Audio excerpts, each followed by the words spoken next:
So laws of indices practice.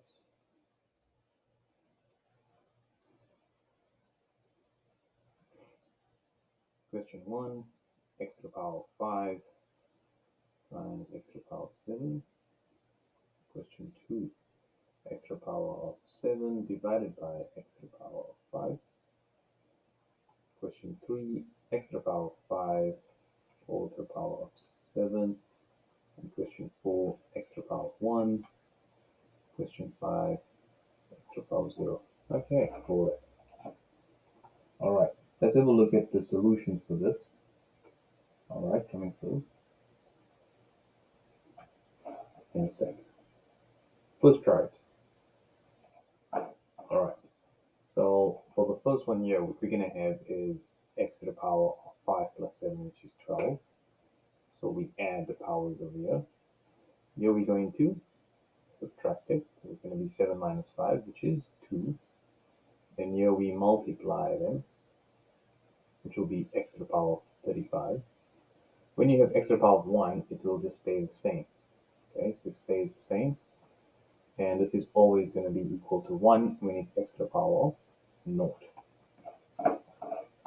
Alright. Question number 6. I've got x over y to the power of 4. Question 7. X to the power of 2 and y to the power of 3 to the power of 4. Question 8. I've got x to the power of 2 times y to the power of 3 to the power of 4. Okay, try these.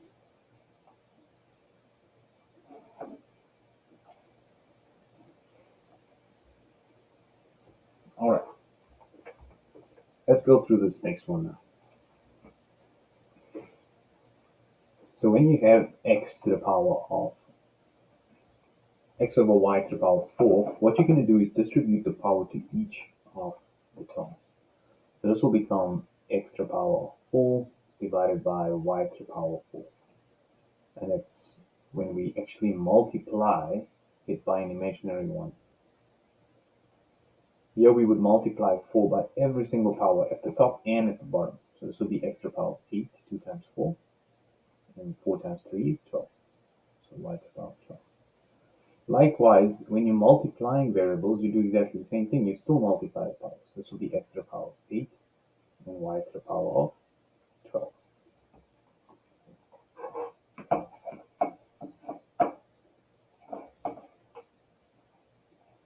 Alright, the next one. If I go question 9 and I've got x to the power of negative 3, and I want to express as positive powers, and simplify it. Alright, so question 9. Question 10, if I've got 1 over x to the negative 3, express it as a positive power. If I've got x to the power of negative 4 over y to the power of negative 3, express it as a positive power. And if I've got x to the negative 4 times y to the negative 3, express it as positive powers. Let's keep going. Let's go x to the power of negative 3 times y to the power of 4. And just so you can see the difference, x to the power of 4 times y to the negative 3.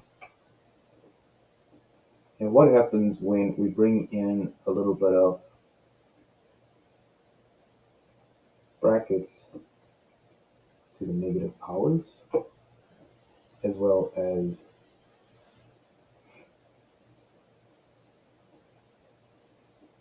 brackets to the negative fractional powers as well. Alright, try each of those.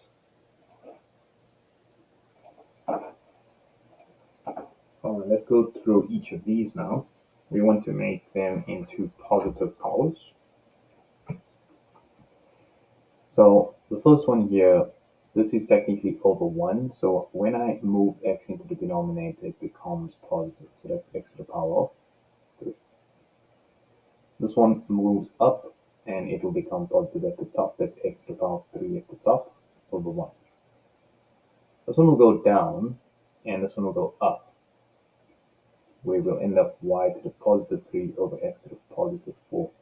So we want to express as positive powers and then simplify if we need to. This is all over 1, so I'm going to bring each of these down, and that's going to become 1 at the top, x to the power 4 times y to the power 3, nothing else to do with it. For the next one, this is already positive, so I just need to move that down. It will be y to the power 4 over x to the power 3. This one over here, moving this power down, becomes x to the power 4 over y to the power of 3. For the next one, I would multiply it in, and a negative times a negative will become a positive. So it will be x to the power of 6, y to the power of 8. And likewise, the next one as well, I would multiply it in, and this will become x to the power of 6 divided by 2 is 3, so positive 3. And 8 divided by 2 is 4, so positive 4. So that's it. Okay. Let's look at the next one where we're converting from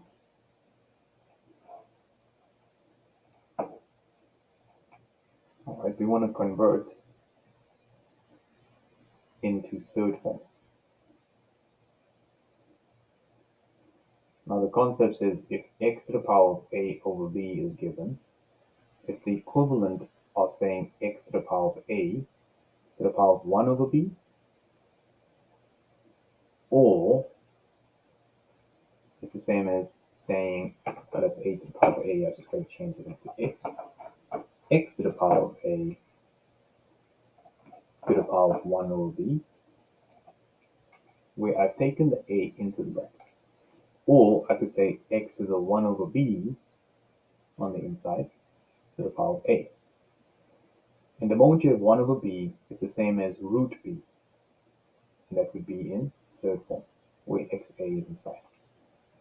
And the next one is root b as well, of x, all to the power of a. And these all mean the same thing.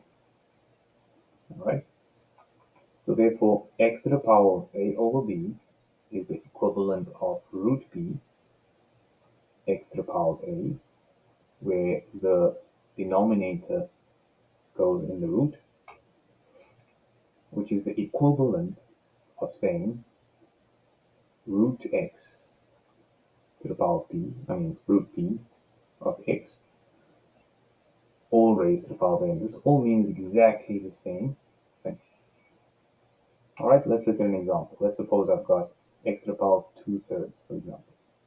That's going to be the cube root of x to the power of 2, or it can also be the cube root of x all in a bracket to the power of 2. Meaning exactly the same thing for those. So if I have an example like, let's say, 49 to the power of half, that's going to be the square root of 49, which is equal to 7. But what if I had 49 to the power of 3 over 2? Then in this case, I'm going to have 49 cubed and then square rooted afterwards, which is 2. And I can also write this as the square root of 49 cubed, which is actually easier to calculate. So this one will get me 7, and 7 cubed is 7 times 7 times 7. 7 times 7 is 49, and 49 times 7 is 343. This is actually 343 for that. If I have x to the power of 2 over 3 times x to the power of 3 over 4 divided by x to the power of 4 over 5, and I'm going to write the answer in third form after simplifying, right? So we're going to simplify and write the answer in the third form. So this is going to be x to the power of 2 over 3 plus 3 over 4 minus 4 over 5. So I've added those two. and I'm subtracting that power. If I put all of this on a calculator, right? So I got 2 over 3 plus 3 over 4 minus 4 over 5 will come to 37 over 60. Alright? And if I write this in third form, this can be written in two possible ways, either like this or like this. So that would be the 60th root of x to the 37, or the 60th root of x, all in a bracket, to the power of 37, like that.